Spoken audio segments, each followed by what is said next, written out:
datang dengan muka pucatnya, ya ternyata dia melihat sesuatu di mata R1 itu. Oke. Menurut pengakuan dia, ya dia ngeliat kayak sosok perempuan tapi bajunya itu merah. Oh, berpikir gue, oh kuntilanak merah nih, gue bilang gitu. Iya.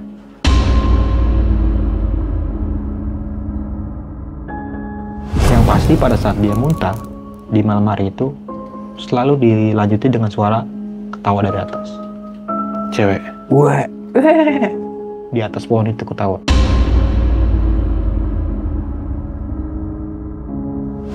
Dia kayak ada mahkota gitu, kayak ada titik-titik gitu, kayak penari bang, penari gitu. Jadi ininya, dan dia tuh pakai selendang. Oke. Selendang, ya entah, yakin gue itu selendang karena dipegang begini dan dia tuh nari.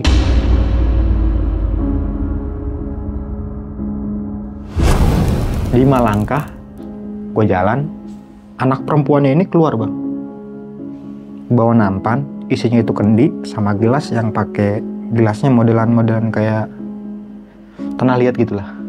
Iya. Sama sepiring makanan itu mungkin pisang goreng apa-apa gitu. Dibawa di nampan, dia keluar tanpa ngomong apapun. Gue nengok ke belakang, dia cuma manggil begini.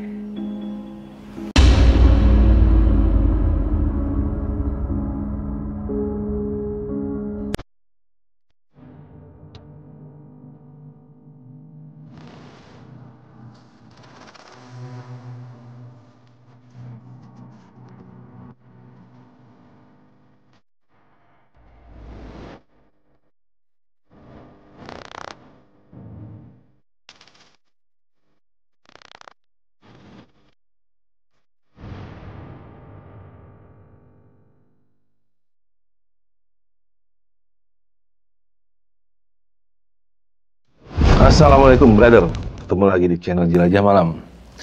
Hari ini kita kedatangan seorang tamu spesial. Tamu dari salah satu channel besar pendakian, yaitu channel Besok Pagi. Ya, alhamdulillah nih mau datang ke channel kecil kayak gue. Langsung aja gue perkenalkan dengan Bang Mange, pria gemoy tanpa bahan pengawet. Sehat brother? Alhamdulillah sehat. Bukan main. Lu udah gondrong, jaket kulit, lu kurang bawa HP doang jadi intel lo. Iya nih bang, dipinjemin. Makasih bang ya udah pinjemin ya. Pakai diomongin lagi.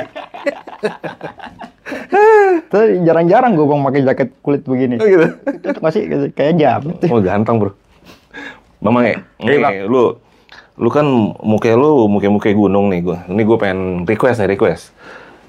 Gue pengen request sama lu. Lu ada nggak kisah? Kalau nggak ada nggak apa-apa. Gunung terpanjang di Pulau Jawa bro. Argopuro. Argopuro ya? Ada bang. Ada. Tapi tipis-tipis ini, nggak terlalu horor banget sih. Ya mau tipis-tipis yang penting masih berasa. Iya sih, untungnya ya spellnya bang, yang untungnya ya gue bisa keluar dari dimensi gaib itu. Ya gue pikir pakai logika bang. Pada saat itu seharusnya ya rute yang dijalanin dari Danau Taman Hidup menuju ke Bremi itu setelah melewati Danau Taman Hidup itu nggak ada desa terkecuali desa Bremi. Iya kan kita turun yang lewatin tempat batas itu apa namanya, motor. Iya. Turun langsung kan? Iya, itu kan udah jalan raya tuh ya. Dan gue masuk salah satu desa yang ada di situ. Oke. Itu keanehannya menurut gue aneh banget menurut gue itu. Ya alhamdulillahnya gue bisa keluar dari situ dan bisa bercerita di sini bang. Alhamdulillah. Kalau bang masuk lagi, gue nggak mau. Gak bisa aja gue nggak bisa dan nggak mau gue lagi. Nggak mau. Lakuin kayak gitu lagi. Oke Bang Mange, ini cerita lu gue akan potong langsung aja lu gas.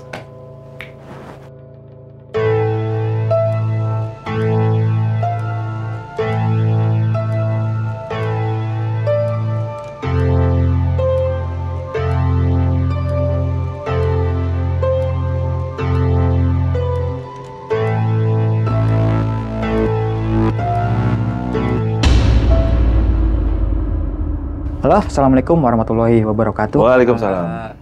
Dari tim Jelajah Malam. Thank you banget nih bang, gue udah diterima di sini bang ya. Dan dipinjemin jaketnya juga keren. Gue pulang boleh. Atur aja, asal cerita 10.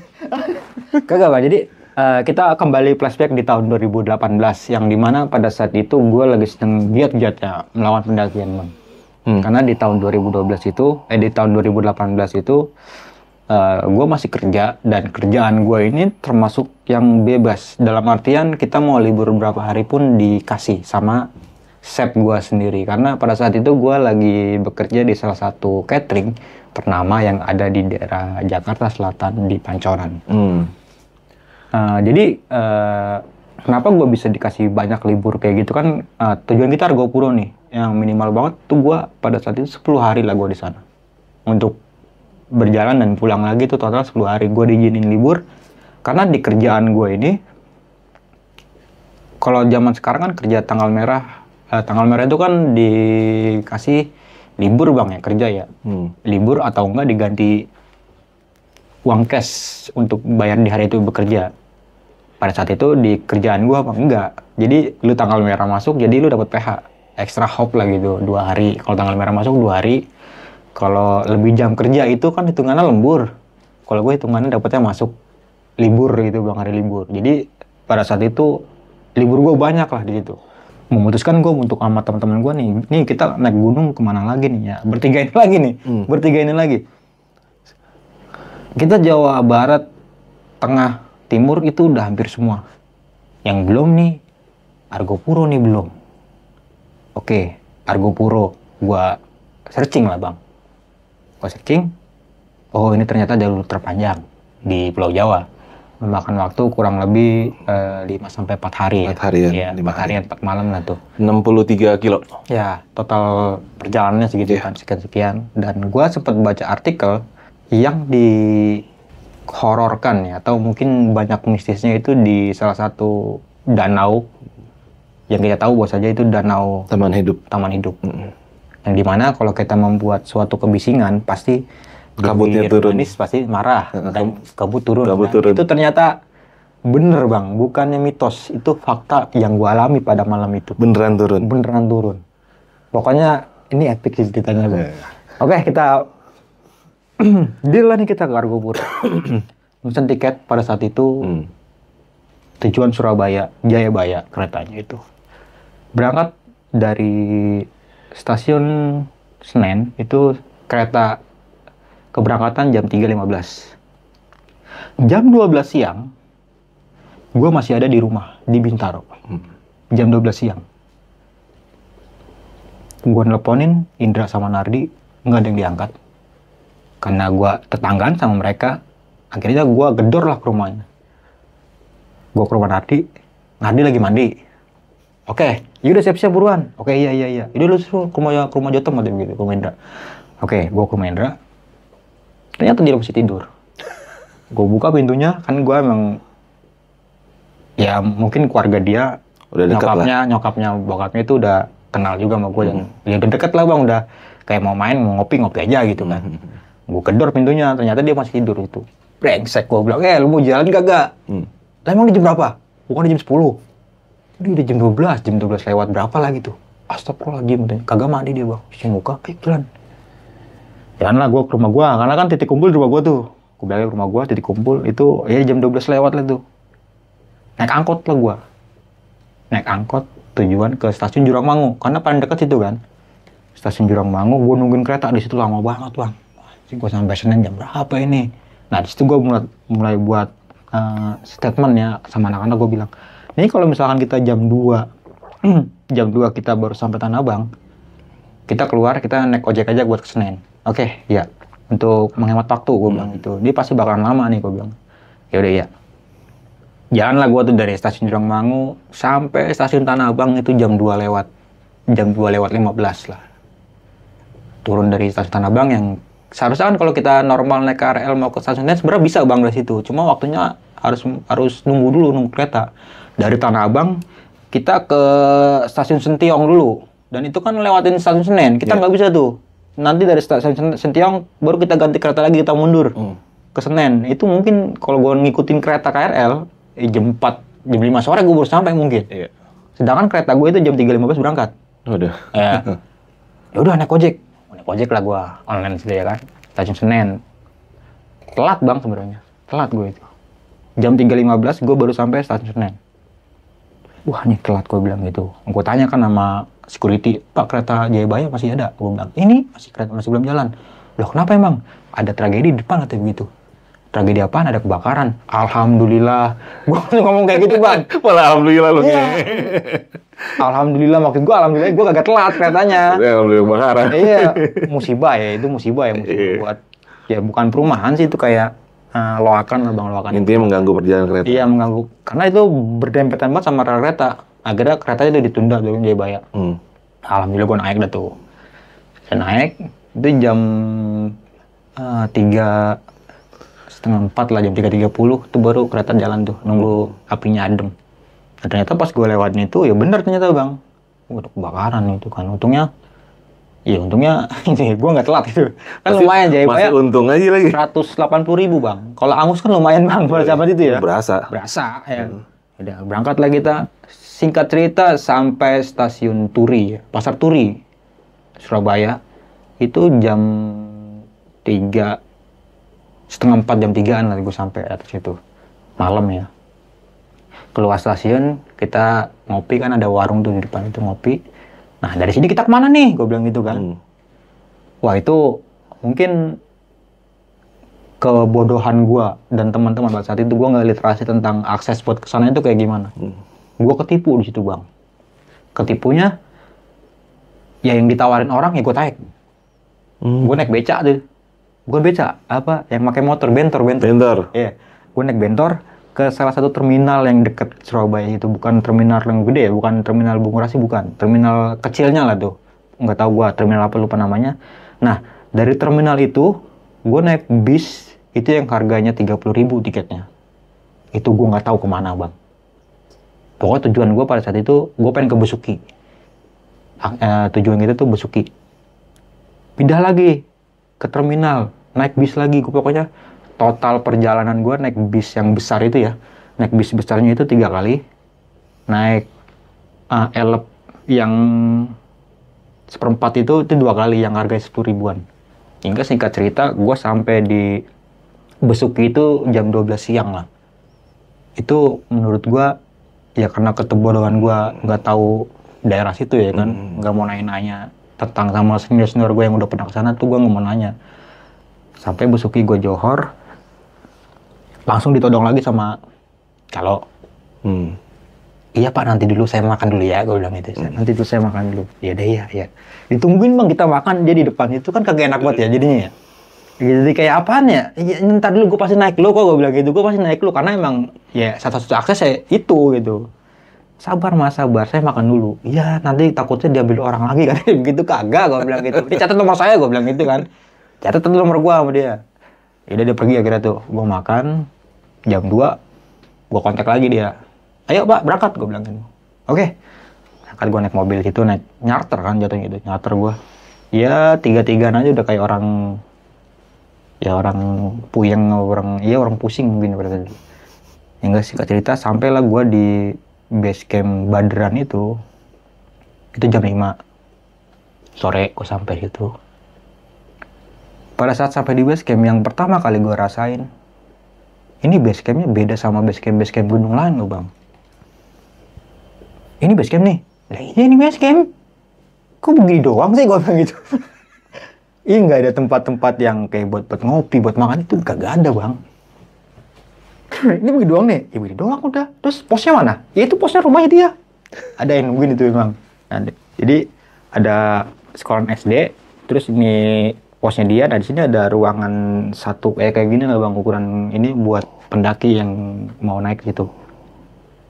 Gue naruh alat di situ. Nanti dipanggil, nanti abis maghrib ke rumah ya, kata pihak base campnya. Iya Pak, nanti saya ke situ. Saya masih ragu sebentar, gue bilang. Gue sampai, gue bedah lah tuh semua tuh Bang. Logistik gue gelar tuh. Logistik gue gelar. Gue packing-packingin lagi tuh. Ini hari ini makan ini, hari ini makan ini, hari ini makan ini. Kan kita butuh 4 hari tuh, 4 malam. Jadi hari ini, sehari itu 2 kali makan. Itu gue langsung satuin plastik gitu Bang. Ini buat hari Senin, Selasa, Rebo lah gitu misalkan ya. Itu gue udah bener-bener manajemen logistiknya itu bener-bener gue lakuin pada saat itu. Ilmu logistik gue tuh gue pakai di situ. Setelah maghrib, gue datang ke tempat base camp. Kata Pak base camp, mau naik kapan? Sekarang juga nggak apa-apa sih Pak, gue bilang gitu. Oh, kalau Argopuro itu nggak dianjurkan untuk trek malam. Oh, kayak normal, gue bilang itu aman. Yaudah, Kalau kayak gitu dijelasin tuh sama dia, nanti di sini ada titik air depan gimana, pokoknya tentang penjelasan jalur itu sampai ke Bremi itu dijelasin semua tuh sama pihak base camp. Ya mungkin bisa kita katakan sekarang ya di brief lah di situ bang, secara nggak langsung di brief. Nah selesai terakhir gua nanya itu, terakhir dia ngomong dan gua nanya nih, Pak mohon maaf di sini tuh ada petanya nggak? Kan biasanya kan jam-jam itu ada peta yang kertas tuh bang.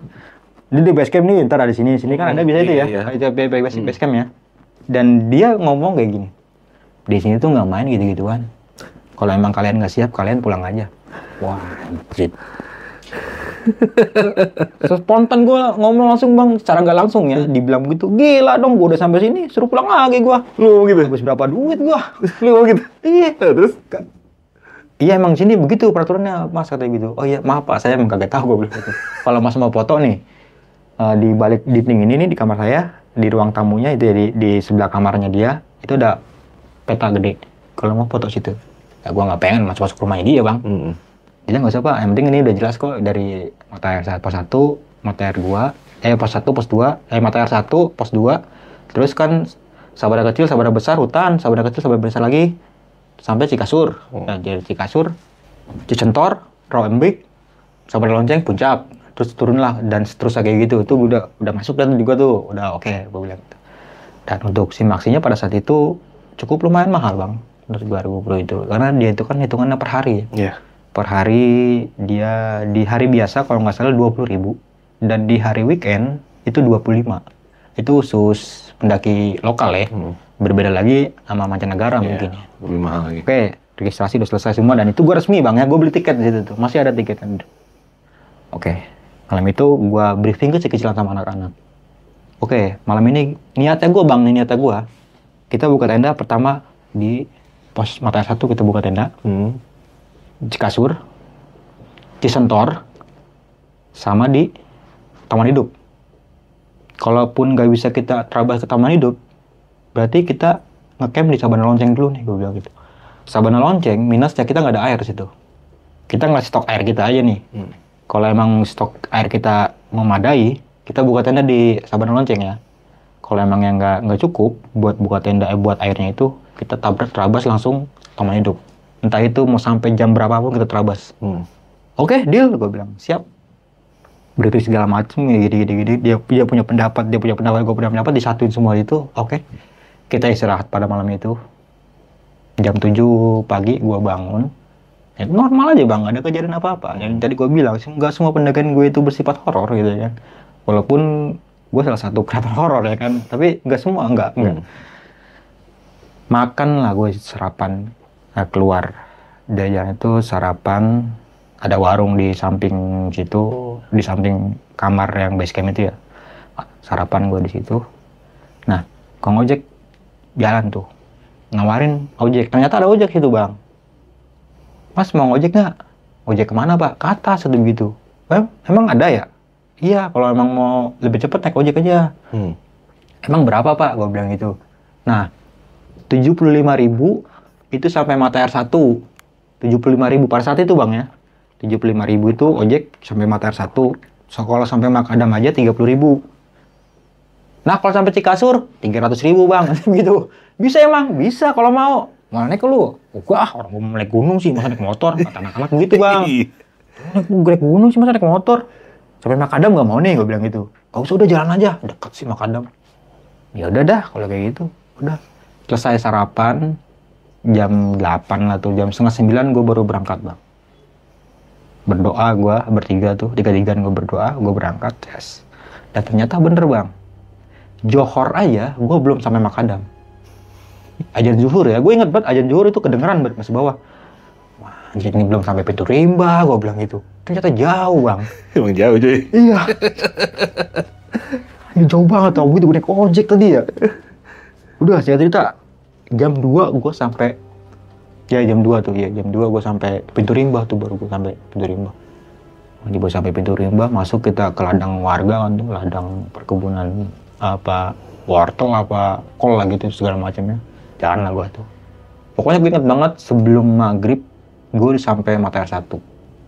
Dan pada saat itu nggak ada tenda, nggak ada pendaki, yang barengan gue nih bang, itu nggak ada. Oh, lu grup sendiri? Nggak ketemu, maupun dia yang turun ya. Papasan pun nggak? Nggak ada. Pure gue bertiga aja. Ya udah, gue buka tenda di Matair 1, maghrib. Indra inisiatif, gue ngambil air ya. Kagak usah ngambil air masih banyak. Kagak, gue penasaran sama Matairnya. Ya udah sono kalau mau ngambil. Dia ngambil air, Nardi buka tenda, gue masak. Seperti biasa lagi bang. Datang dengan muka pucetnya, ya ternyata dia melihat sesuatu di Matair 1 itu. Oke. Menurut pengakuan dia, ya dia ngeliat kayak sosok perempuan tapi bajunya itu merah. Gue berpikir kuntilanak merah nih, gue bilang gitu. Iya. Masuk jam berapa sih tuh? Maghrib. Wah. Sedang iya, gue bilang. Lu nggak belajar dari pengalaman sih, gue bilang gitu. Dia lagi. Iya. Ya terus gimana? Ya nggak apa-apa. Akhirnya gue jadi ngambil. Enggak, gue cuma penasaran doang, pengen ngeliat kayak gimana sih gitu. Iya. Ya maksud gue ya kagak maghrib juga kali, gue bilang kan bisa besok pagi, gue bilang gitu. Nah itu kan terus besok pagi gitu. Yaudah, kita nggak gubris permasalahan kuntilanak itu bang ya. Emang udah di habitatnya dia, ya udah biarin aja. Malam itu gue briefing kecil-kecilan, setelah makan, ngopi, gue briefing kecil-kecilan dalam artian, nih besok tujuan kita kemana? Berarti kan tujuan kita tuh ke Cikasur. Iya, Cikasur nih. Malam kedua kita bakalan di Cikasur, dan itu semua udah di manajemenin tuh bang, dari air. Ini bakalan mata air sini di pos 2 itu ada mata air, cuma nggak terlalu besar, dan di Cikasur juga air pasti melimpah gitu. Jadi kita beban nggak usah terlalu berat. Iya. Jadi kita bisa meminimalisir peran itu supaya logistik kita itu ke bawah semua, jadi nggak kemasak semua gitu. Ya udah, setelah briefing selesai, malam itu berjalan normal, nggak ada apa-apa bang.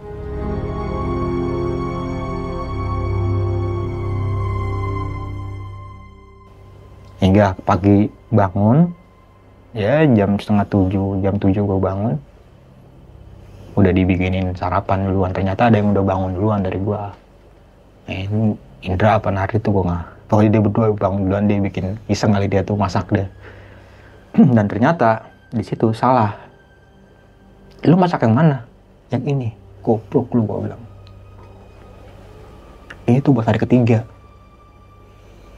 Karena gue udah bikinin label, ini hari kedua, ini hari ketiga. Oh, udah ada tulisannya? Udah gue tulisin bang. Iya, sama baik sih gini-gini. Bukan masalah sama-sama. Ini kita kan belajar manajemen logistik, gue bilang. Nggak nyepelein tentang gunung ini loh, gue bilang. Kita bakalan lama di sini. Bener. Yaudah, iya. Nanti akhirnya tuh gue ubah lagi tuh, gue ganti lagi yang buat hari ketiga, dan di hari kedua itu gue ganti lah. Setelah selesai masak, rapin packing, jam 9 gue baru bergerak menuju ke Cikasur. Nah di trek ini, sebelum gue sampai pos 2 bang, itu udah mulai menyengat tuh aroma melati. Bunga melati tuh udah menyengat banget. Padahal mungkin jarak pos 2 itu sekitar 15-20 meter di depan gue ya. Tapi itu nyengatnya udah sampai di gua sini. Di jam berapa itu? Itu masih jam 11-an bang. Okay. Jam 11, masih siang itu ya. Iya. Jam 11 itu masih siang. Kamu cium melati ya? Iya ini katanya. Di depan kali ini ada pohon melati, kata gitu, kata Nardi gitu. Depan kali ini ada pohon melati. Ini jalan aja gue, jalan tak. Sampailah gue di pos 2, dan situ makin menyengat baunya bang. Iya ini bau ya wangi ginian, gue bilang gitu. Gimana mau ngeras dulu nggak? Ntar aja deh di sabana kecil, kata dia gitu. Yaudah. Akhirnya gue jalan tuh sabana kecil. Dari pos 2 ke sabana kecil dulu kan tuh. Nah di perjalanan ini baru gue kepapasan sama pendaki nih bang. Ini pendaki yang gue tahu ternyata ini rombongan si Umang. Ini banyak banget bang ini. Mungkin yang gue temuin hampir 12 orang lah, 12-11 orang. Jadi dia bertahap. Gue ketemu dia nih, ntar gue jalan lagi, ntar gue ketemu dia lagi gitu. Dan setiap gue berpapasan sama pendaki ini, dan dia tuh selalu bilang, bang kalau punya logistik lebih, bisa di drop ya di Cikasur, karena teman gue lagi ngevakuasi salah satu pendaki yang ditinggal sama temennya. Oke. Jadi ternyata Umang ini lagi evakuasi pendaki ini bang. Umang sama teman-temannya yang lagi ini. Jadi dia berpesan tuh kalau ngelihat apa sih, nemuin dia tuh kalau kita punya logistik lebih kita kasih. Iya.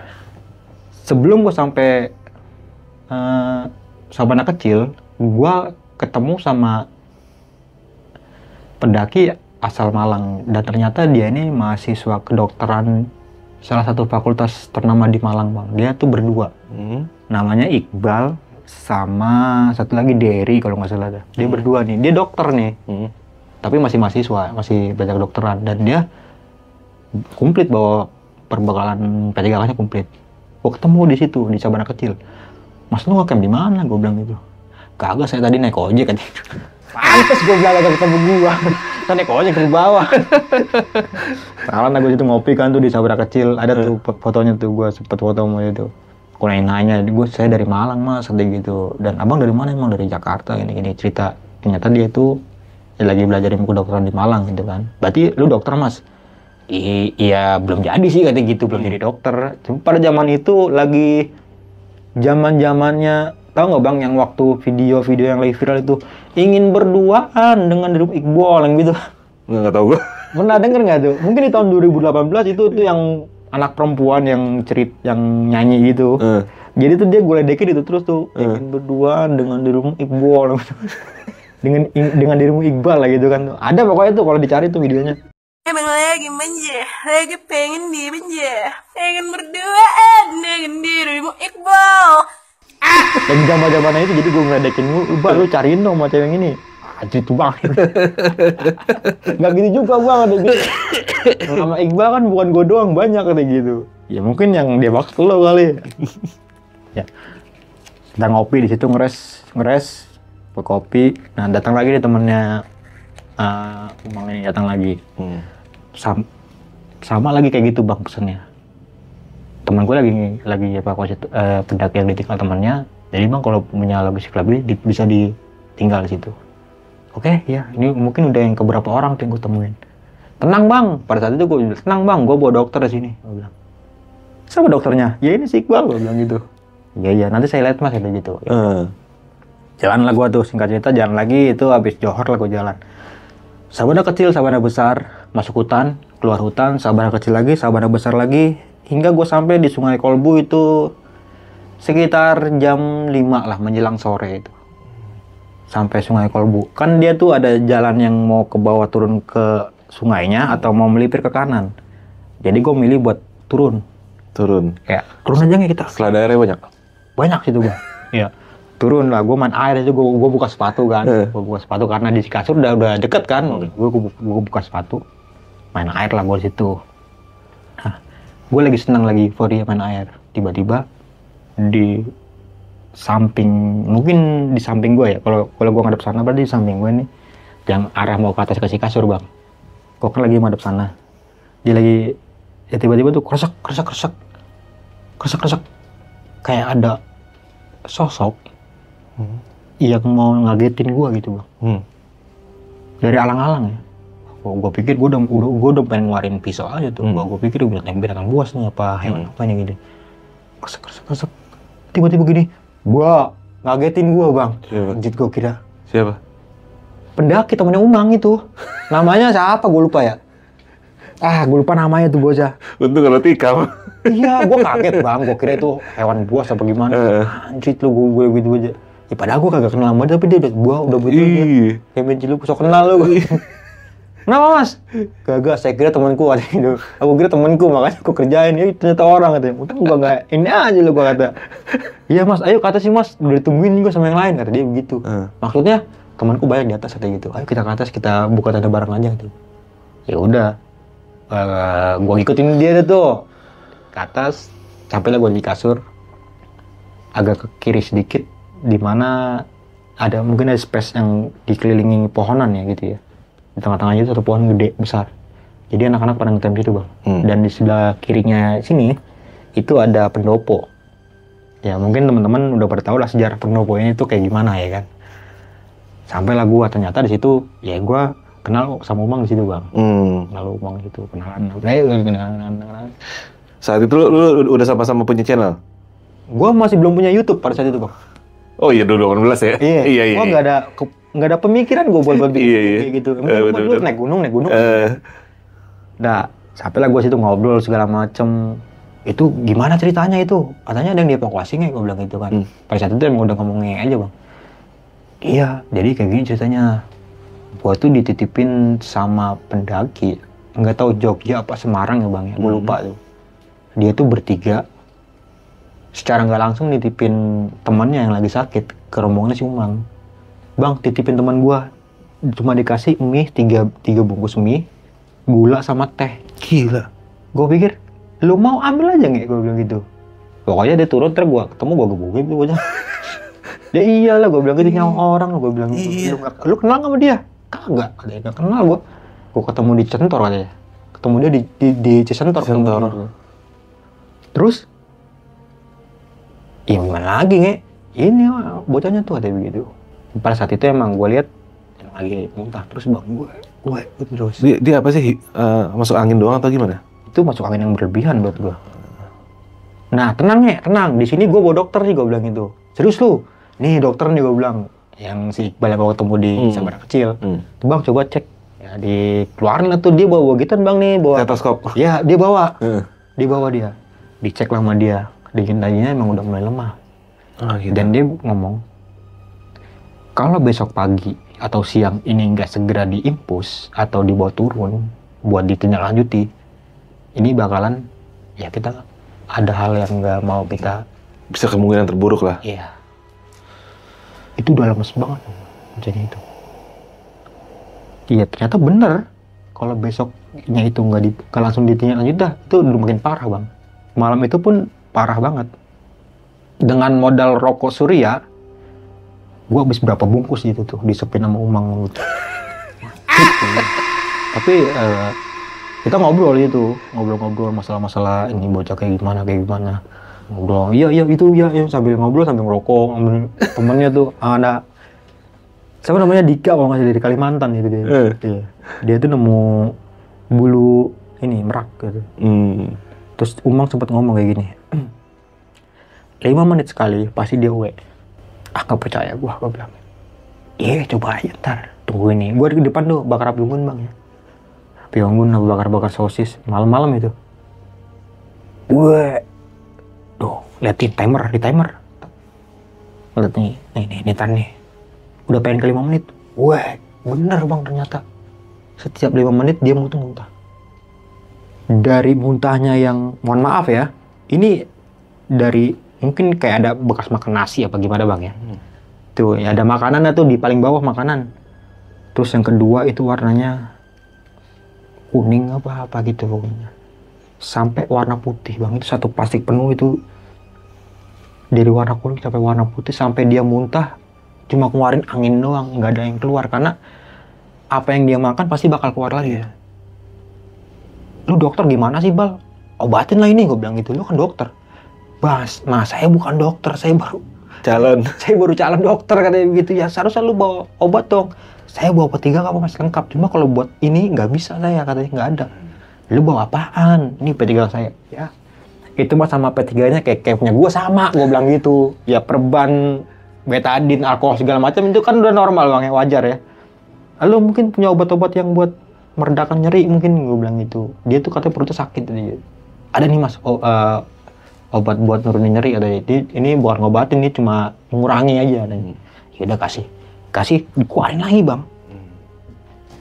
Pokoknya setiap 5 menit keluar. Dan yang anehnya lagi, setiap dia muntah 5 menit, di atas pohon itu ada yang ketawa. Gitu. Di Cikasur ada satu tempat yang semuanya dikelilingin pohon, dan di tengahnya itu satu pohon besar. Itu entah itu pohon apa ya, gue lupa namanya pohonnya. Yang pasti pada saat dia muntah di malam hari itu selalu dilanjuti dengan suara ketawa dari atas. Cewek. Gue di atas pohon itu ketawa. Cewek. Begitu terus, cewek. Gua iya takut yang gue alami pada saat itu, karena takutnya bukan karena dia ketawain kita bang ya. Gue takutnya karena suasana pada saat itu emang udah mencekam banget gitu loh. Satu, ini orang dikit lagi, ya mohon maaf udah kalau kita gagal, kalau kita telat buat penanganan ini pasti bakalan lewat. Itu yang gue takutin. Bukan takut karena ya Ada juga dikit. Anak itu ya. Ada juga dikit. Cuma ya karena gua ramean sih. Iya, Karena iya. gua ramean ya, biarin aja udah. Gua disambung terus. Itu berkali-kali kayak gitu. Hingga gua karena saking tersugesnya udah sering dengar kayak gitu ya Bang ya, di malam itu. Udah bodo amat dah, lulu gua. Gue tawa. Itu sampai pagi kayak gitu Bang. Sampai pagi. Itu pas pagi gue ngeliat itu bocah, ternyata kasihan mukanya pucet, badannya kurus banget, kayak ya mungkin karena orang kayak 3 hari nggak makan lagi, kurus banget, kasihan banget. Ternyata pas setahu gue ya, karena malam itu gue bertukar kontak sama Umang dan cerita-cerita, ternyata kereta arah balik itu pun gue sama bareng sama dia keretanya. Jadi gue memutuskan nanti lu tungguin gue di stasiun ini ya, kita bareng balik ya. Oke. Nah, ini semuanya ceritanya dikulas pas gue udah sampai di stasiun bareng Umang Bang. Nah, ternyata dia cerita itu, lu kan berangkat tuh jam 9, gue berangkat dari Cikasur tuh ya Bang ya. Gue berangkat dari Cikasur, nah jam 9:30 ada ojek yang masuk ke Cikasur buat evakuasi pendaki ini. Dan alhamdulillahnya selamat Bang tuh pendaki. Sampai sekarang selamat lah. Dan kemarin sempet gue nanya lagi ya, gue tutupin masalah itu ya. Sleeping bag udah dibalikin? Belum, sampai sekarang. Sleeping bag sama tenda kalau nggak salah. Ini si Umang tuh. Udah dibalikin tuh mau. Ya, asalnya mah nanti saya kirim gini-gini ya. Itu udah masa lalu lah. Itu amat gue. Yang penting gue lagi perjalanan tuh, gue pisah lah tuh sama Umang gitu. Gue pisah, gue lanjutin perjalanan. Yang pertama kali gue lihat jalur itu ketutup Bang. Dari arah Cikasur, Cisentor, Rawatembik, itu ketutup jalurnya. Nggak kebuka kayak jalur dari base camp Badran ke Cikasur itu kan jelas ya. Iya. Kalau dari Cikasur ke atas itu udah mulai rapet banget. Itu penanda itu nggak ada. Ya udah gue mainin insting aja udah. Berangkat gitu. Agak naik sedikit, gue ngeliat ke bawah. Oh, ini yang dinamakan landasan terbang. Itu kan ada sejarah itu ya. Kasur itu. Bener Bang, masih ada kayak pembatas-pembatas kayak dari beton gitu tuh, masih ada tuh, masih jelas. Katanya bekas Belanda itu ya? Iya, katanya bekas Belanda. Dan gila gua ke atas, sampai di Cisentor. Itu sore tuh Bang. Sampai Cisentor sore. Dan di situ gua terdistract sama ceritanya Umang, karena Umang itu di malam sebelumnya dia buka tenda di Cisentor.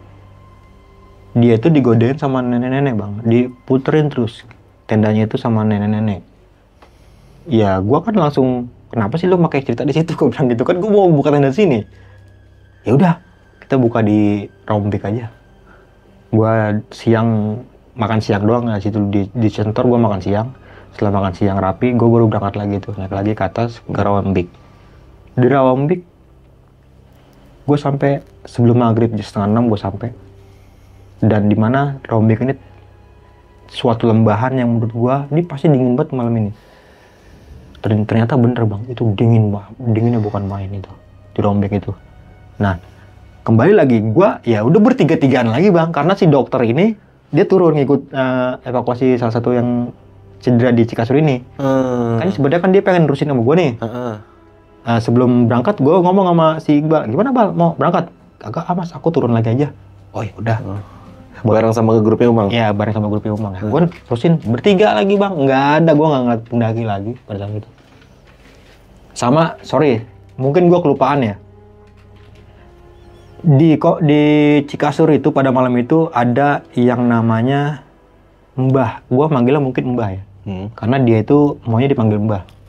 Jadi dia ini nggak mau jalan sebelum ada panggilan Bang. Kata dia itu berdua.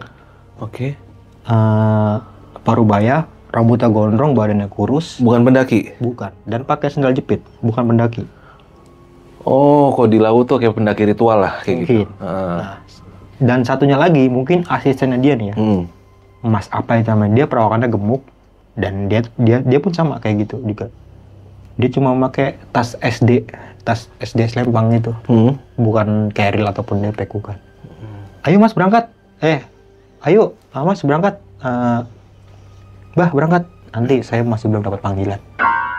Wah, gue udah ngeri tuh. Panggilan apa deh? Dapat panggilan dari artinya apa nih gue bilang.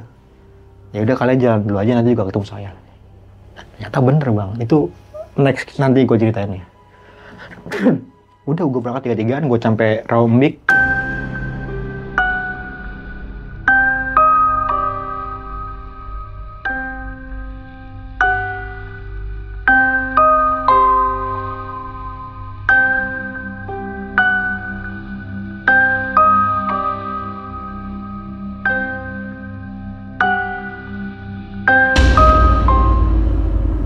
Iya, sebelum maghrib lah tuh, pas maghrib gue buka tenda, dan di situ ya gue bukannya nyepelin hutan atau gimana bang, karena pada saat di situ itu ada bekas api yang masih merah barahnya ya, kayu bakarnya itu masih merah barahnya. Gue pikir ya berarti sebelum gue ini ada pendaki yang di sini yang nyalain api Masih bang. baru. Iya, masih baru gitu. Akhirnya gue coba buat cari kayu ranting-ranting bakar, gue buat ya nerusin itu lagi. Terusin, nggak usah repot sih. Iya, enak tadi. Udahlah, di malam itu api besar banget bang. Api besar banget sampai mungkin ini ke bawah, sampai itu pokoknya hangat lah kita di situ. Nah, karena kehangatan itu, karena cahaya itu, jadi kan kayak siluet bang. Kalau kita dari dalam, dari dalam itu kan kita ngeliat keluar tuh pasti kan ada bayangan karena pantulan itu. Iya. Entah itu jam berapa ya, gue lupa. Di depan gue itu di saat gue udah pada tidur semua nih bang. Di saat gue udah pada tidur semua. Dan itu ada kayak, mungkin bukan nenek-nenek yang gue lihat. Kayak sinden mungkin. Pakai baju kayak jaipong gitu? Gue nggak jelas bajunya, yang kan karena gue lihat dari siluet gitu. Siluet, iya. Dia kayak ada mahkota gitu, kayak ada titik-titik gitu, kayak penari bang, kayak penari. Jadi gini ininya. Dan dia tuh pakai selendang. Oke. Selendang, ya entah, yakin gue itu selendang karena dipegang begini dan dia itu nari. Oh, nyinden gitu? Iya, di depan tenda gue. Gue bilang, oh ngikut. Nge. Biarin baik udah katanya. Dia seneng kali ngeliat api, kata dia gitu. Nah, kata Indra gitu kan, biar dia seneng ngeliat. Lu lihat dulu, gue bilang. Udah biarin tidur. Gue tahu dia takut banget sebenarnya. Cuma dia mencoba buat menahan kepanikan dia dan ketakutan dia. Udah tidur. Udah, gue tidur. Di situ bang, gue tidur pojok. Gue, Nardi, Indra. Gue di pojok ya. Itu kan gue bawa tenda yang kapnya 4/5. Kan gede tuh ya. Jadi di samping gue ini ngelos. Ini gak ada orang di samping gue nih. Tidurlah gue.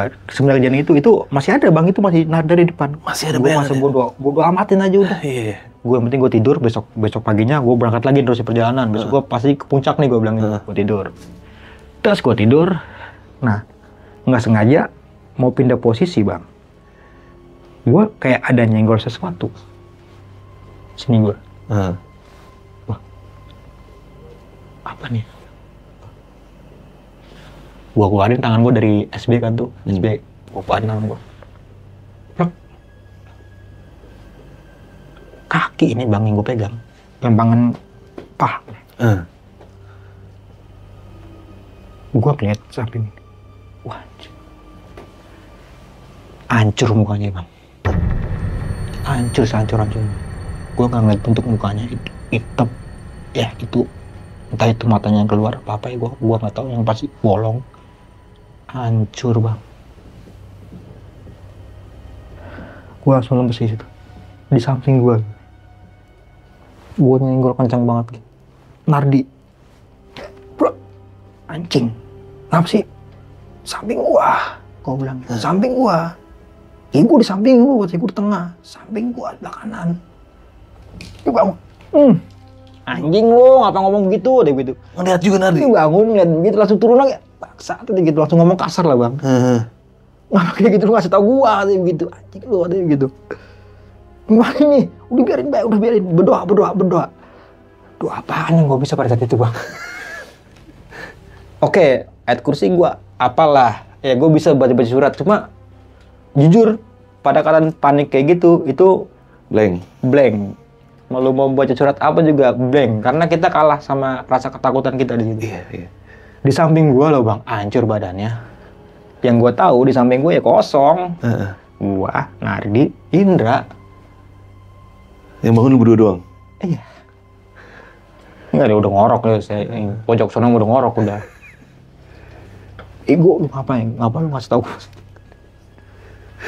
Sorry. Ya udah, gue pasrah bang saat itu. Gue berdoa. Ya kalau lu mau numpang tidur sini ya silakan, gue bilang gitu. Tapi jangan ganggu gue ya. Gue juga ngantuk. Gue juga besok mau ngajuin perjalanan gue. Perjalanan gue masih jauh, gue bilang gitu. Gue ngomong kayak orang gila, ngomong sendiri gitu. Ya gue baca bismillah ya. Mau nggak mau gue paksain tidur bang. Gue paksain tidur. Dengan keadaan yang sinden di depan masih nari-nari. Samping gue masih ada. Gila. Ya udahlah, gue juga nggak tahu harus kayak gimana pada saat itu bang. Yang pasti gue harus tidur gitu. Gue harus tidur. Ya gue coba tidur dikit-dikit walaupun nggak bisa ya. Pasti nggak bisa kayak gitu. Tidur. Akhirnya gue tiduran juga lagi. Tiduran, bangun lah gue pagi. Pas pagi gue ditendang sama Nadi. Anjing lo. Ditendang gue. Bangunnya mau ditendang. Anjing lo adanya. Apa sih? Lu ngapa lu kasih tau gua gitu. Gua kagak pengen lah, gua ngeliat sendiri, gua bilang gitu. Gua nggak mau, gua ngeliat sendiri, gua bilang gitu. Lu juga harus ngeliat. Ya gua lu katanya begitu. Hancur ya. Hancur. Gua ngeliat nggak jelas mukanya, cuma hitam doang katanya gitu. Ya samping gua bang. Karena kan dia pas bangun begini, anjir langsung gitu. Langsung bawa muka. Iya kan gua langsung samping gua bener bang. Udah begitu ngadep ke gua kan. Buset. Lagi pas sedang-sedangnya, ya udahlah, gua, ya mungkin rezeki kali gitu.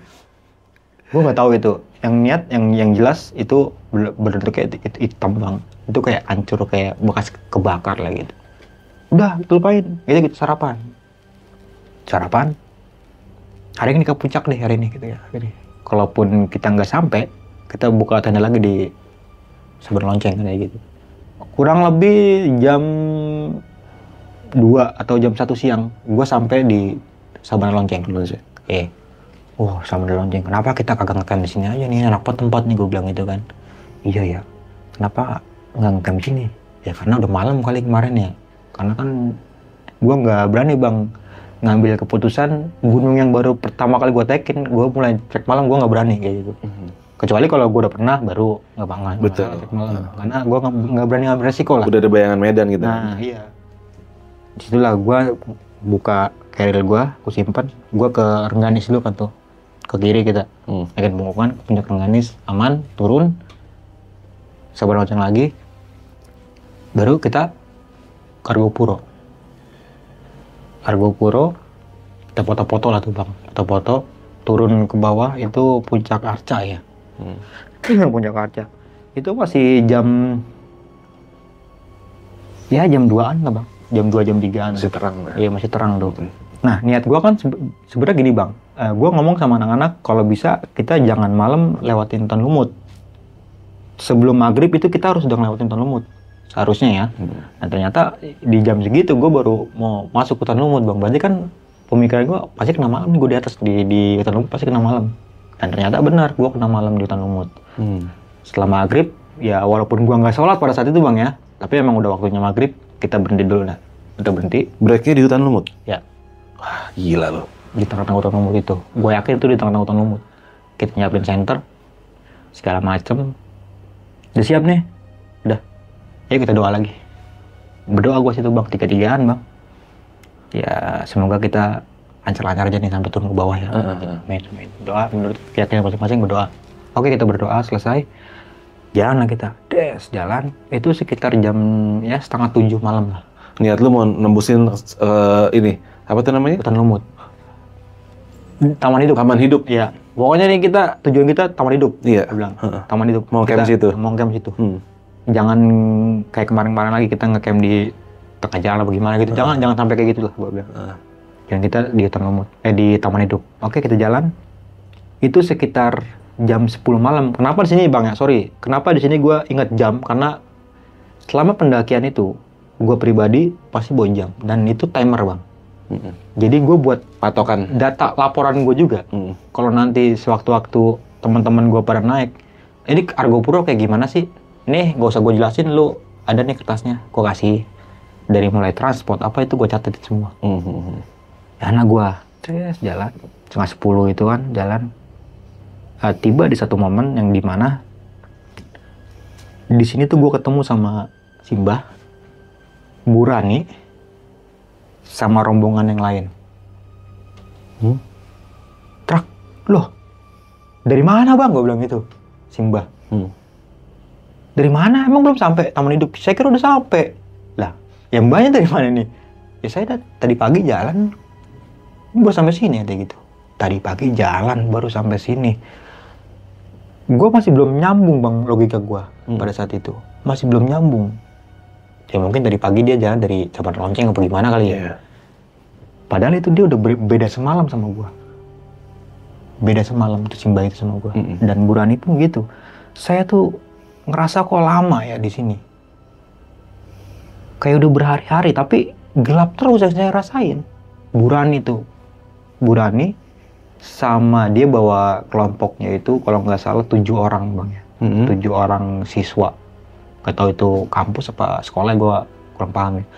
Saya tuh kayak ngerasa lama di sini, kayak nggak siang-siang loh mas. Ini baru ketemu orang saya di sini nih sama sampean atau begitu. Loh, emang ini siapa? Burani.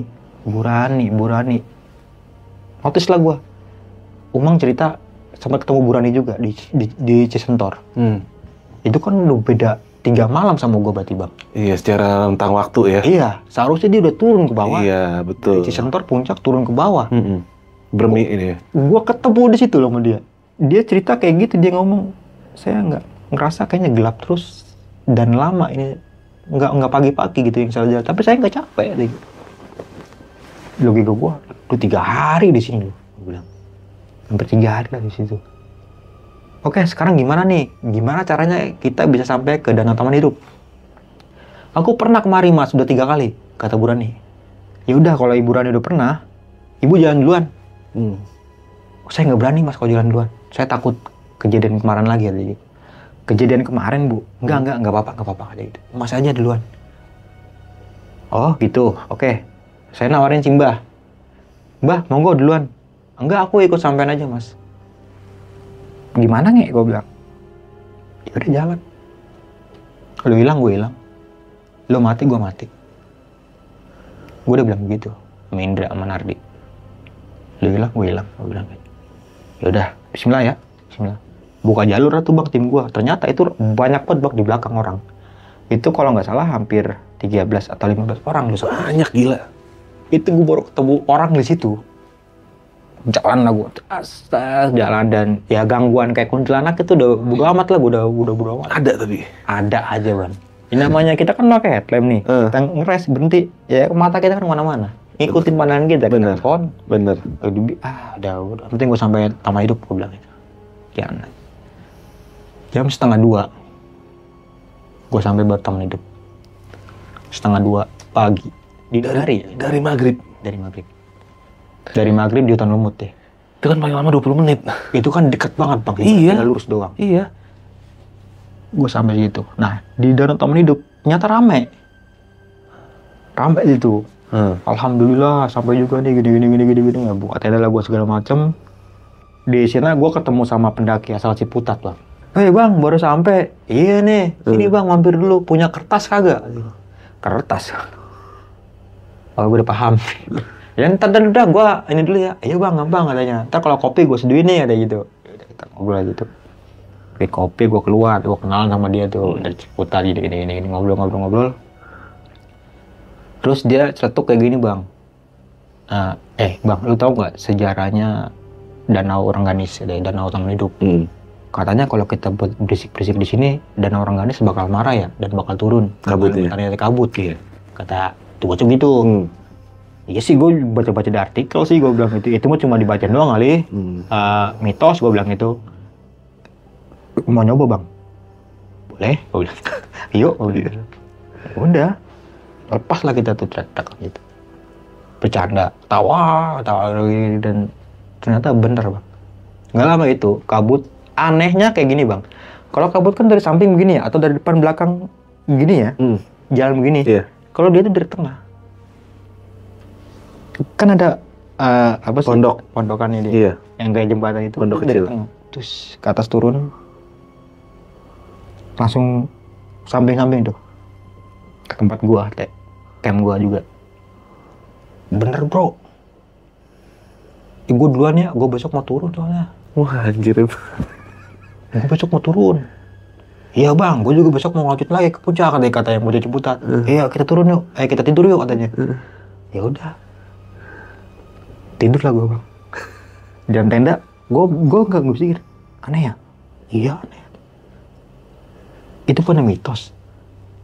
Iya emang mitos, tapi yang lu lihat sendiri kayak gimana? Ya nyata sih gue bilang. Ya tidur besok kita pulang. Udah gue tidur lah situ. Tidur, pagi bangun. Selamat pagi dunia, bocah Ciputat. Selamat pagi dunia. Masih ada banyak nih bang. Makanlah bareng di situ kita tuh. Gue masak nasi, dia masak lauk segala macam untuk kita ngumpul situ bang.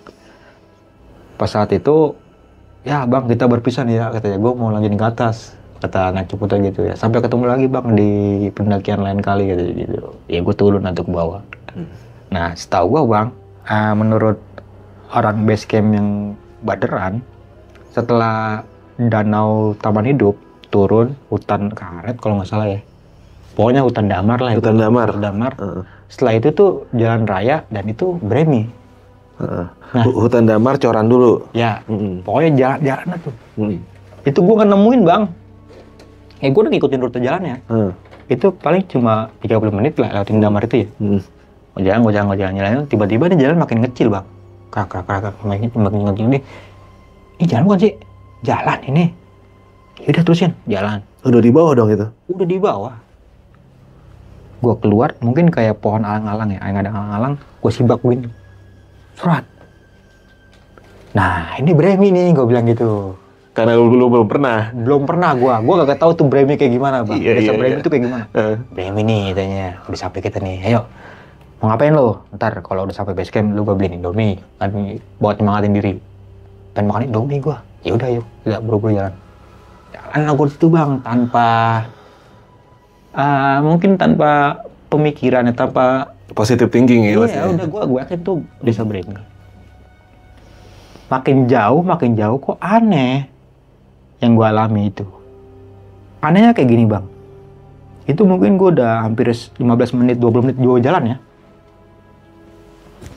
Peternakan ada hewan, ayam, sapi, kambing, anjing, itu hewan ternak, bebek, itu ada di mana-mana, di pelataran rumah masing-masing itu. Jemuran ada, jemur pakaian. Yang gua anehnya, kok ini di zaman modernisasi kayak gini kok masih ada warga Bremi itu.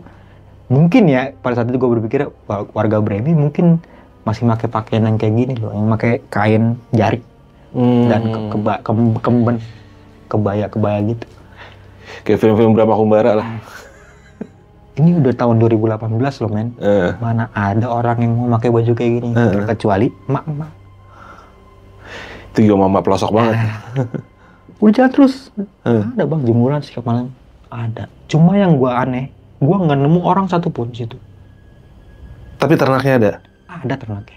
Logika dong bang, ada ternak pasti ada warga. Iya. Dan itu kiri kanan rumah bang, rumah panggung. Terus dia ada halamannya dipagerin pakai bambu gitu. Nanti jarak 5 meter ada lagi rumah lagi, satu lagi. Dan itu kiri kanan semuanya. Jalanannya masih tanah. Mungkin ya Bremi ini kali ya, gue bilang gitu. Ya cari base camp lah gue bilang itu. Nah, ada suatu tempat yang dimana mungkin itu di tengah-tengah jalan gue. Dan itu gue ngeliat ada satu keluarga di sebelah kanan gue. Ini ada orangnya nih. Gue mau nanya dong bang. Oke, gue nanya nih ke dalam.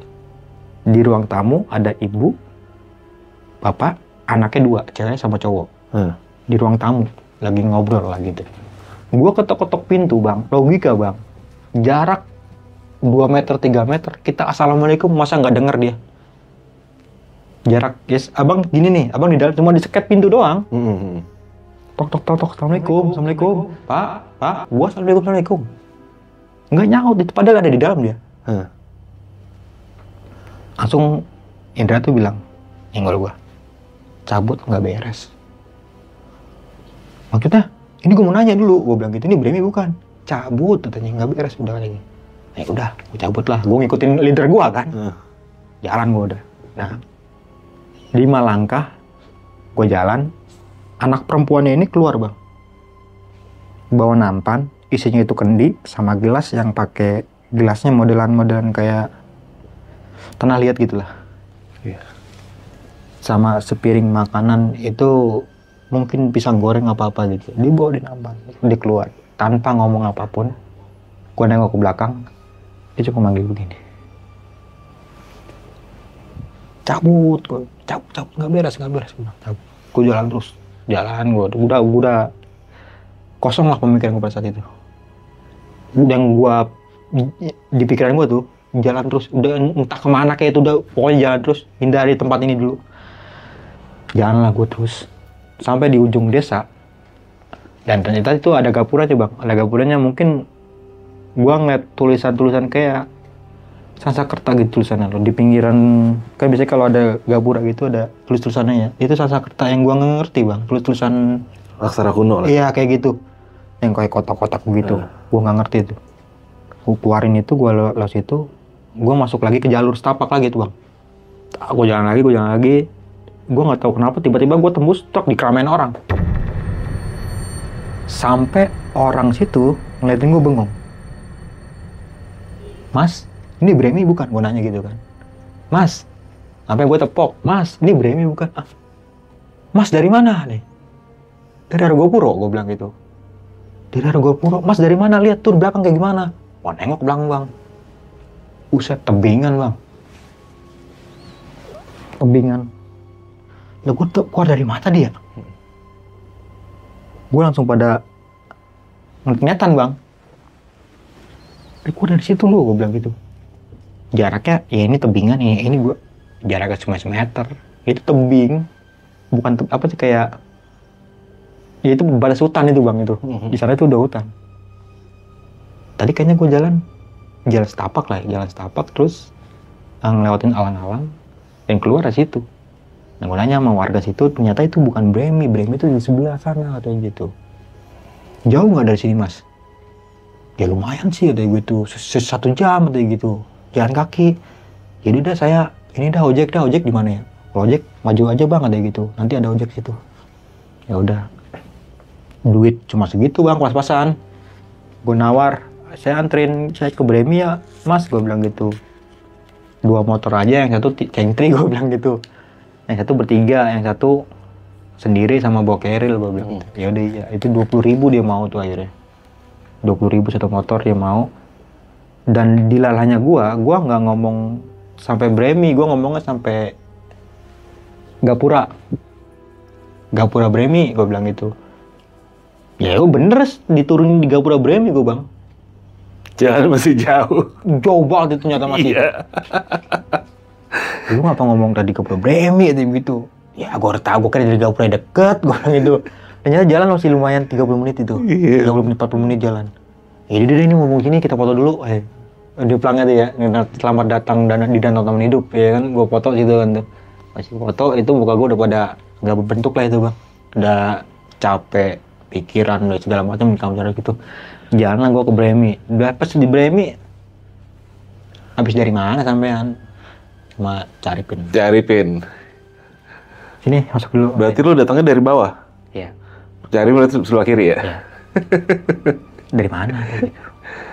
Udah, mandi dulu ya kayak gitu. Oke, mandi dulu. Gue mandi. Dan di situ gue baru tahu bang, karena bisnya itu dia itu 2 kali doang dalam 1 hari, jam 5 sore sama jam 5 subuh. Iya. Gue pengen naik bis itu bang, cuma nggak dibolehin. Kenapa? Karena mungkin ada sesuatu yang pengen disampaikan sama Carip. Oh. Tapi gue ngotot tetap. Kalau bisa saya mau pulang hari ini, gue bilang gitu. Ya udah ya, udah mandi dulu. Gue dikasih air biasa, air putih biasa. Untungnya kamu bisa pulang, cuma gitu doang. Gitu. Iya. Berarti dia tahu ada sesuatu ya. Ya aneh cak, gue bilang itu aneh. Udah, gue nggak pengen cerita lagi. Cukup, gue bilang keren nih gunung, gue bilang gitu. Udah terima kasih, gue bilang, untuk jamuannya segala macam. Jangan kapok ya mas kemari katanya. Iya, insya Allah nanti kalau ada waktu, ada rezeki lagi saya bakal kemari. Tetap gue pulang di sore itu juga gue balik. Setelah rapi-rapi gue balik lah tuh. Nah, gue ketemuan sama Umang di Terminal Purabaya. Ya di Terminal Purabaya gue ketemu Umang. Sebelum gue ke Pasar Turi bang ya. Ngobrol lah gue di situ. Tentang Ibu Rani, si Imba gitu. Lu ketemu si Imba di mana? Kata si Umang gitu. Gue ketemu sebelum Taman Hidup. Beda berapa hari sama lu? Gue kan udah nge-camp di Rombi, gue bilang gitu. Itu pas lu jalan, si Imba tuh jalan nanti gitu. Kok cepet sih katanya gitu. Dia malam itu udah sampai sono. Maksudnya kayak gini lu bang, kayak itu nggak masuk akal loh. Harusnya dia duluan. Kenapa bisa pas sama lu? Dan tentang Ibu Rani, itu 3 hari yang lalu, 3 hari dari Cikasur dia cerita. 3 hari gue di Cikasur, gue ketemu dia di Centor itu seharusnya sama lu dia udah turun, udah beda hari sama lu nge, katanya begitu. Udah beda hari, udah beda rombongan. Itu beda harinya 3 hari sama lu kalau di total. Seharusnya. Kok dia bisa bilang malam terus saya jalan nggak capek-capek, tapi nggak sampai jalannya panjang banget. Dia bilang kayak gitu mau gue nge. Kacau ada gitu, kacau.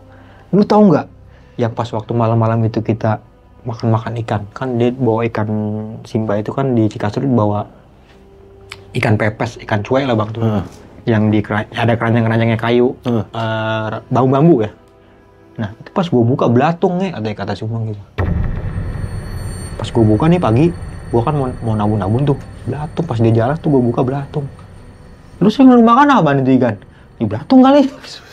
Stop aja gue bilang.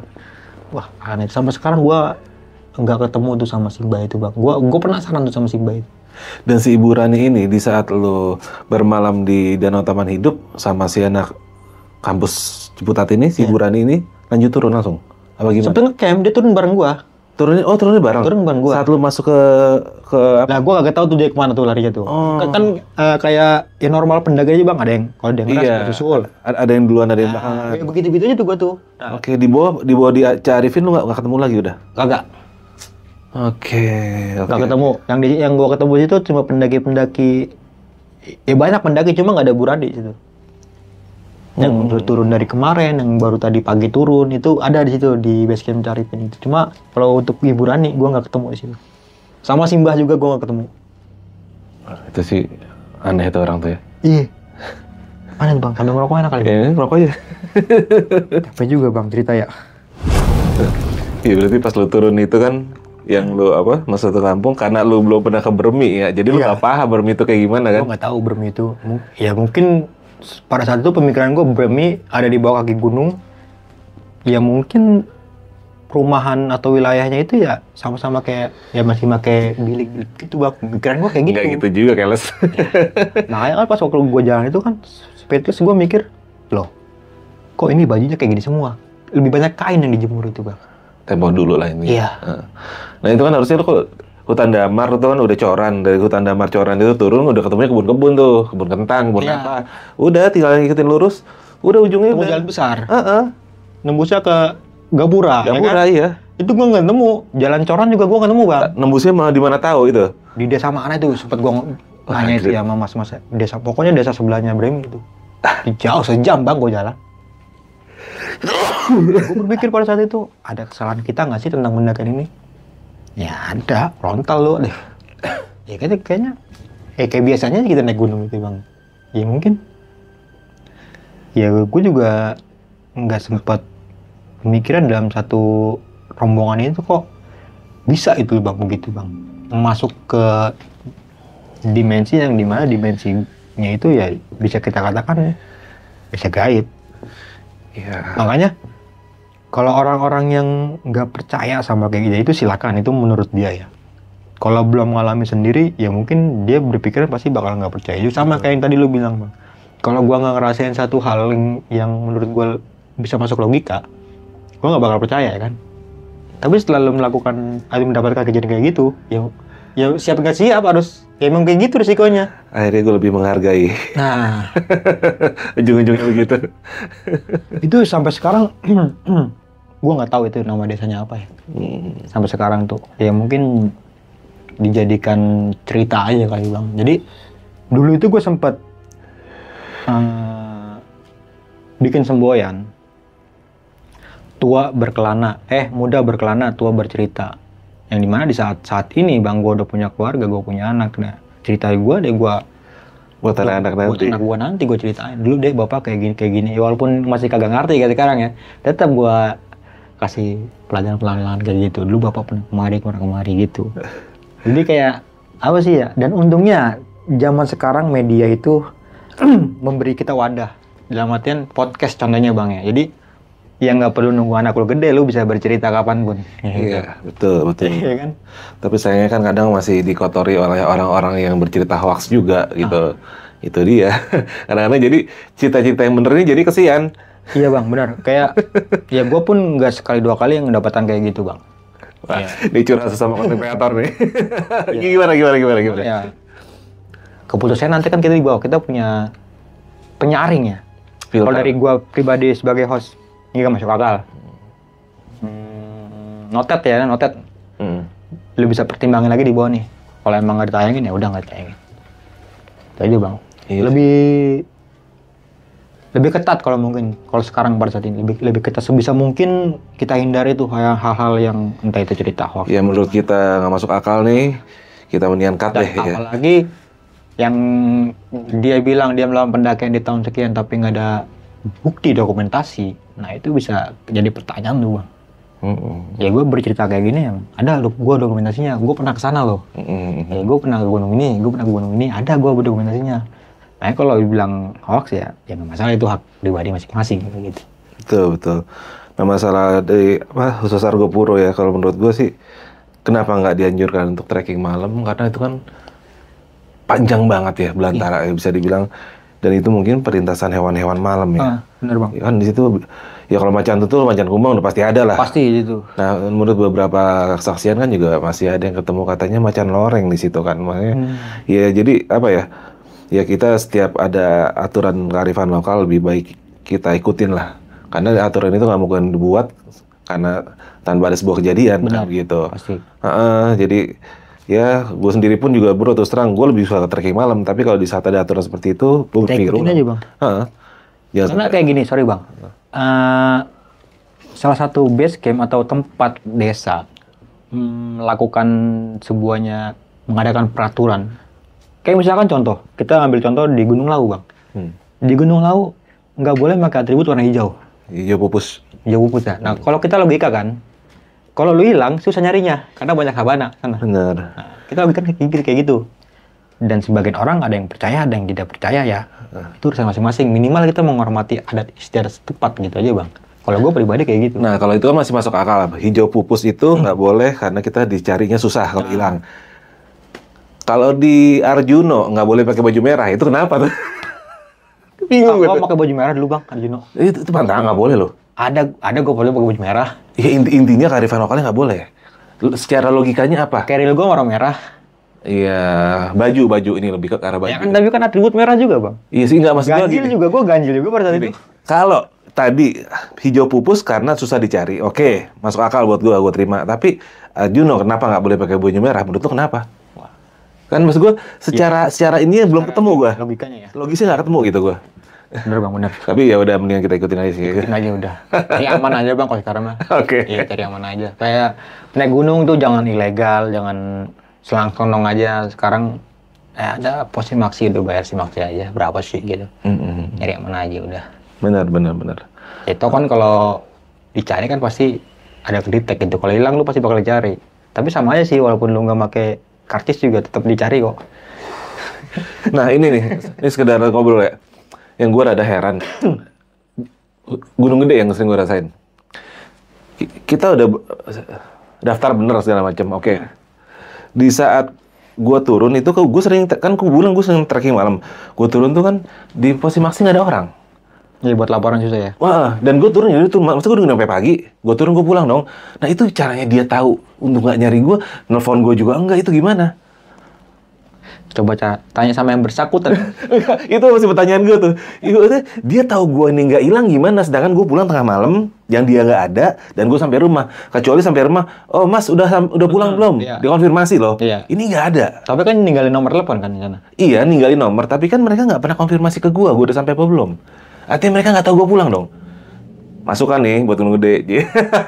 Kalau gue Boleh, gitu, kritikan, iya. nggak apa-apa. Kalau gue artinya gue pulang jalur Gunung Gede kan karena gue selalu trekking malam, itu di pos Maksi nggak ada orang. Langsung gue turun, masuk gue nungguin pagi. Pada saat itu dia lagi kamar mandi bang. Berkali-kali gue naik gede nggak belasan kali cuy, puluhan kali cuy. Selalu kayak gitu. Ya mungkin aja bang kita berpikir positif. Iya udah. Ini cari yang mana gitu ya. Yang mana aja gitu. Oke brother. Nih sebelum kita tutup ada pesan apa nih yang mau sampein buat yang nonton? Mungkin di dulu itu ada sebuah pernyataan bang, ya mungkin bukan pesan-pesan ya, dalam artian kalau pesan-pesan sih udah banyak sekarang di media sosial, dalam artian caranya safety itu kayak gimana, itu kan udah banyak bang kita belajar ya, tentang di Google apa di segala macam. Ini naik gunung kayak gini kayak gimana cara-caranya, kayak tutorial banyak segala macam. Beda di zaman gue dulu itu ya harus terjun ke lapangan langsung, dalam artian minimal pendaki itu mempunyai suatu basic. Ya, gak usah basic yang macam-macam lah. Basic mental aja bang, mental sama pikiran aja tuh. Mental aja udah dalamin basic jadi mental. Lebih mantepin lagi mentalnya. Karena kenapa? Di zaman sekarang, kalau mental udah kena, udah buyar semuanya. Iya. Itu lebih bahaya banget. Dalam artian, setan itu nggak bisa membunuh. Cuma setan bisa membunuh dengan cara lain. Dengan cara, lu ditakut-takutin, lu lari, lu jatuh ke jurang. Itu kan berarti kan mental harus diperkuat. Bener. Ya, itu kan ya. Kalau untuk safety ya, sekarang udah safety bang, pendaki-pendaki udah keren-keren sekarang. Beda sama zaman gua. Pendaki-pendaki flanel ya kan. Beda, udah canggih sekarang sih. Segala macam udah ada semua ya. Buat apa lagi gitu kan. Untuk lebih dimanfaatin aja gitu dalam media sosial itu. Dan satu pesan gua sih kayak patah mengatakan, jangan mengambil apapun terkecuali gambar, jangan meninggalkan apapun terkecuali jejak, dan jangan membunuh apapun terkecuali waktu. Mungkin itu aja kali bang. Keren bro. Iya benar. Nambahin dikit, zaman lu ngerasain mendaki flanel, zaman gue ngerasain mendaki parapin tas alpina. Itu lebih tua lagi tuh. Yoi. Oke deh, kalau gitu gue Alfi di Jam Malam dan Bang Mange, thank you banget nih. Thank you, Bang. Nyempetin mampir. Kita berdoa dulu. Lu ambil baiknya, buang buruknya. Assalamualaikum warahmatullahi wabarakatuh. Waalaikumsalam warahmatullahi wabarakatuh. Gitu, brother.